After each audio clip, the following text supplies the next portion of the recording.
Say yes to new beginnings. Yes.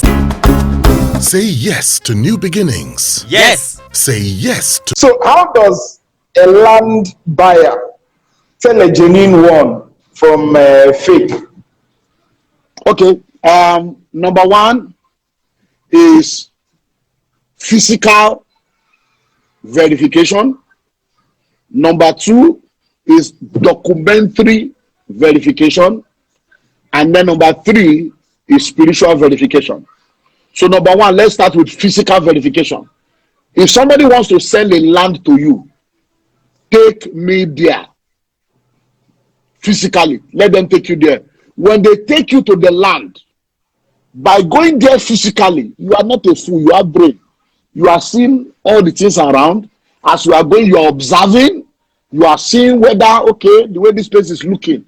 Okay. So when you do that physical verification, you will know whether it's a swamp. You remember the man in the Bible that when they did the dinner and they said, come for dinner. He said, no, I bought a land. I want to go and verify. And the Bible said, that man is a stupid man. You buy land where you never see. And there are many foolish people like that in this generation. Then they are irresponsible investors. Irresponsible investors. And then they'll be blaming people. For people to dupe you, you yourself must have problem. Only on few occasions can you be deceived. It's either you are not doing your job, you are an irresponsible investor. Because we need to begin to tell people that now, because there are so many irresponsible investors in Nigeria. They say forex, you join. Cryptocurrency, you join. They say MMM, you join. You just join everything without doing your due diligence. And then you start crying and be looking for prayer and be fasting, useless fasting. So number one is physical verification. So when you do that physical, when they now leave, you go back there and go and ask questions from people in the neighborhood or from people that have been on, that is in the area. That is physical. Number two is documentary verification. Documentary verification means what document does the person have? Collect it. If the person does not have any document, go to the government. In the government, there is a land plan, a town planning document for the entire state. Every state has it in Nigeria. Every country has the town planning. So you go to the government, they say, somebody is trying to sell land for me in this area. They will now tell you whether the land is under acquisition, whether the land is free from any encumbrance, and all those stuff. And you need to get your lawyer, but that is the secondary one. So physical verification, documental verification. The third one is spiritual. You see a lot of people, they say, my gut feeling. They use the word gut feeling. They say things like, and something told me, oh. You see, those are the spiritual aspect of man, because everybody was created by God. So whether you are born again, or you are not born again, or you are a Satanist, or you are a Muslim, or you are a Voodoo, you are Hare Krishna, God is the creator of everybody. And because God created everybody, there is still a dimension of God that can help you to be able to sense things. And that's what people call gut feeling. Something told me, and I had this premonition, sixth sense. They look for all kinds of names. And the reason why they are not sure is because they are not born again. When you are born again, is the Holy Spirit. You now become sure, you grow in that where you know that it is not gut feeling, it is not something, it is someone. It's the Holy Spirit that is leading and guiding you. So that is what you need to do. So what documents must a land buyer have, to be in a good stead? Okay, number one, whenever you want, after you have done your due diligence and you are sure that the land is okay, between you and the person selling land to you, you need the following document. Depending on, number one, you need a receipt. A receipt from the person. Say, I collected money from you for this purpose. So there should be a receipt. Number two, you need what is called a deed of assignment. A deed of transfer, deed of assignment, or deed of, to say, this land that used to belong to me before, now it is belonging to you, and this land I'm giving to you, there's no problem on it, no legal problem, no, I'm not owing anybody. So if any case come on this land, I exempt you from that trouble. You return back to me to come and sort it. So I'm giving you this land free and fair, no problem. And then you can sell the land to your family. You can. So that document is called deed of assignment, deed of transfer, legal deed. So those are the documents that you will collect from the person that is selling land to you. If you come to estate, I'm talking individual. When you want to buy an estate, that's another level. So let's leave that one for future. But I'm talking one-on-one now. So you collect that. Now, the next thing is, if that person has other documents, he will have to hand it over to you. What are the other documents? Survey. If that person has surveyed the land, they will give you the survey of the land. If that person has CFO, they will give you CFO, or if they have conveyance or whatever, they will give you whatever document they have. So all the document they have, they should hand it over to you at the point of sales. Then you will now carry all those documents, and along with your lawyer, you will now know what other things to pursue. So if, for instance, all they gave you is receipt and deed of assignment, you now need to get a surveyor to come and survey the land so that you can get a survey document. Then, if you want to now process CFO, you can now take your survey, the receipt, the deed of transfer, and use it to go and process your CFO. So that the CFO will now come out. The survey will now be in your name. The CFO will also be in your name. And then you take it from there. But if the person already has survey, already has CFO, then in that document they are giving you, that deed of assignment, is going to be prepared in such a way that they will now give you the last page of that document. It will include what we call governor's consent. Because according to the Land Use Act, every land is domiciled under the governor of the state. So any land transaction that takes place must go back to the governor. So you will now take it back. Even though you have CFO, you have everything, you will now carry the CFO because it's the government that gave him CFO.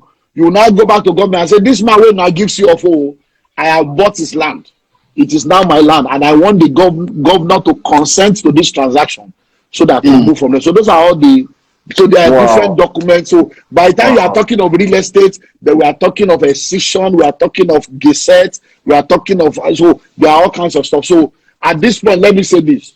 I run a real estate boot camp and a real estate masterclass where I train people on how to start their own real estate business. So if you want to go into real estate business or you want to be a real estate investor, there are two different things. Real estate business and real estate investor. If you want to be a real estate investor or you want to go into real estate business, I train people.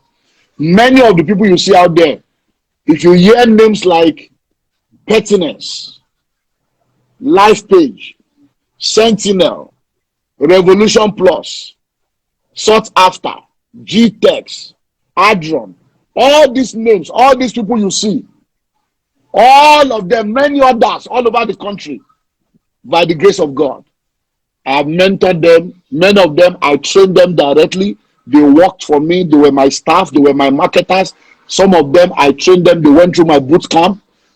Some of them graduated. Some of them didn't graduate. They came for first lecture and disappeared. But all over, I've raised a lot of people. So that particular training, yeah, because I don't want to mention some names because some of them, they have become rascals in the industry now, because they came for orientation class. They didn't even resume lecture. They thought because of the orientation. It's just like I'm doing 1 hour with you now. If you are honest, you'll see that I've revealed a lot of things. Just by this broadcast. So some people, when they sit down with me for 30 minutes or 1 hour, and I tell them everything, they say, I don't need to pay this man. I already know what I want. So they think they are wise. So they enter market with half-baked information and they begin to misbehave. So the boot camp is 2.5 million for me to train you to start. But because a lot of people were telling me, please help us. What we have now done is we have put everything together in what I call the real estate park. So the real estate park is a big manual that has every information you require on real estate. And then there is also 6 DVDs in that manual. So there's a manual and 6 DVD, and we give it out for just 50,000 naira just to help people. And when you buy it, it comes with a 1 year mentorship. So when you buy it, I will now mentor you for 1 year just to help people. But for those of you listening to me right now, you are blessed because for a very long time, I have not done the physical training. But this year, I'm doing it for 3 days.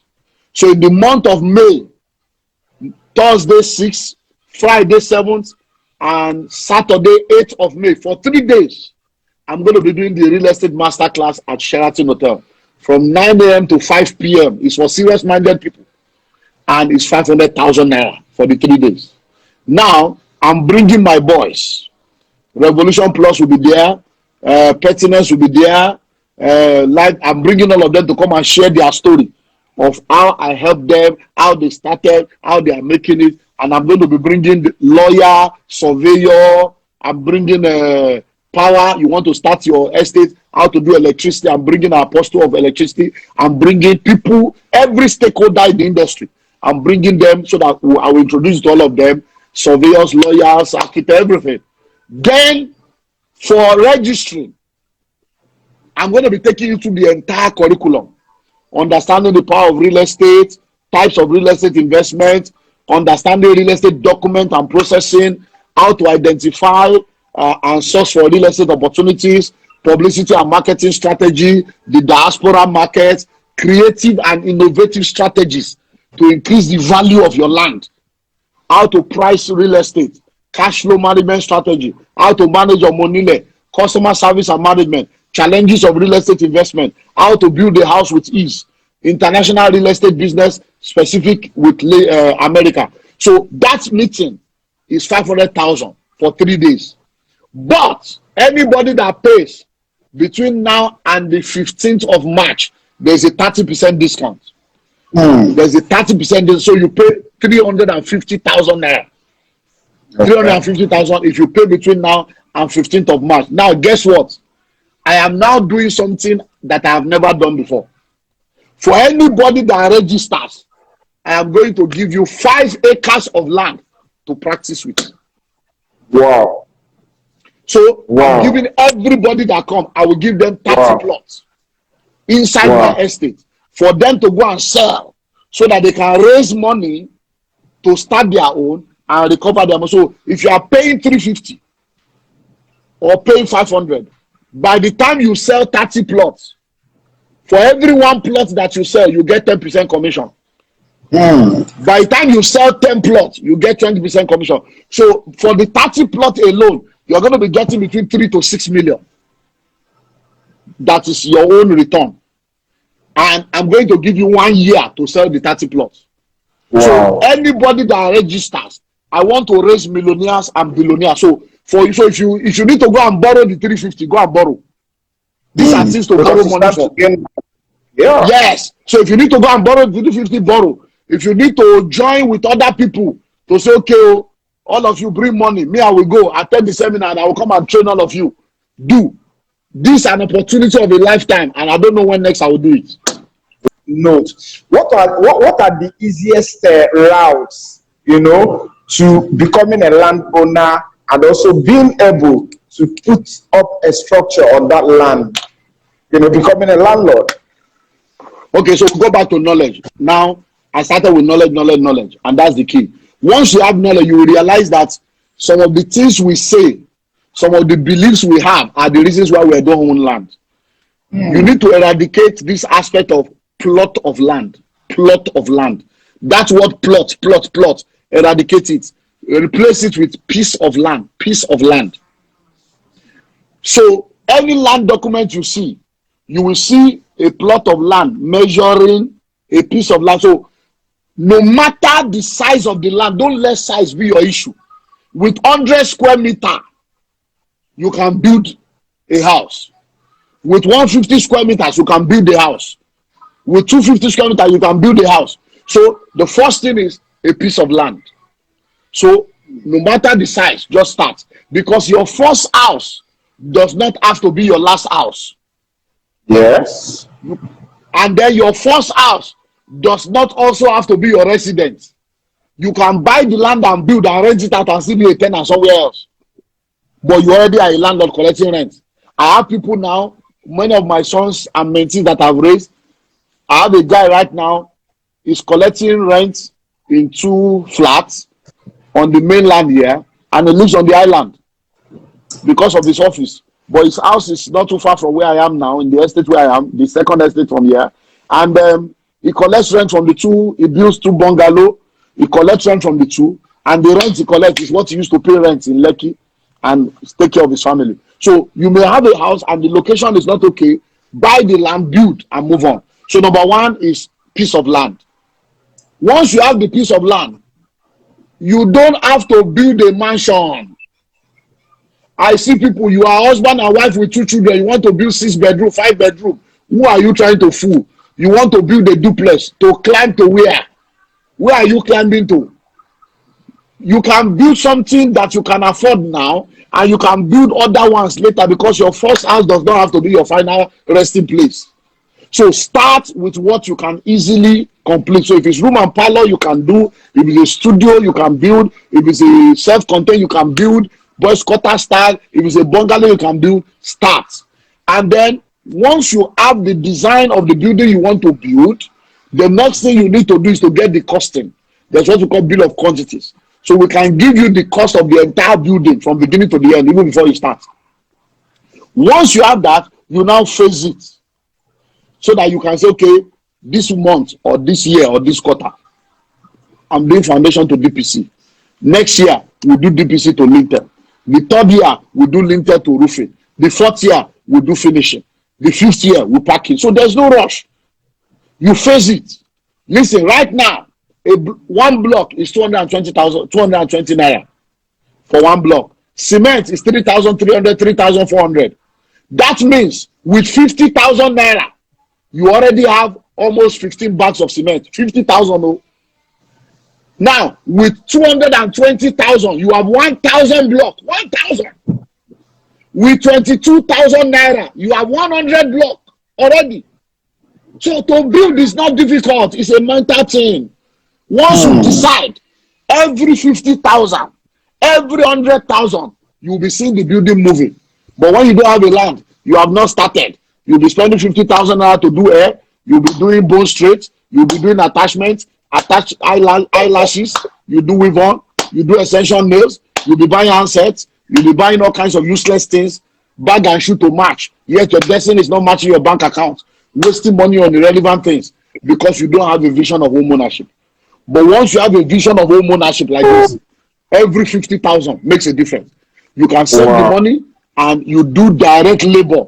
You and your wife, all of them go there early morning, 7 a.m. on Saturday morning. The workers will be working, you'll be paying them 3,000 per day. You carry food, you get ice block, carry cooler, breakfast, lunch, put them inside there. All of you will sit down there with them morning to night. They will do the work in your presence. And then you come back home. Next month again, you go. You can be doing it once a month like that. You go there by yourself, you do direct labor. Just get one person that has the knowledge to be like a supervisor of the project, and you are good to go. It's not as difficult as people think. It's very easy.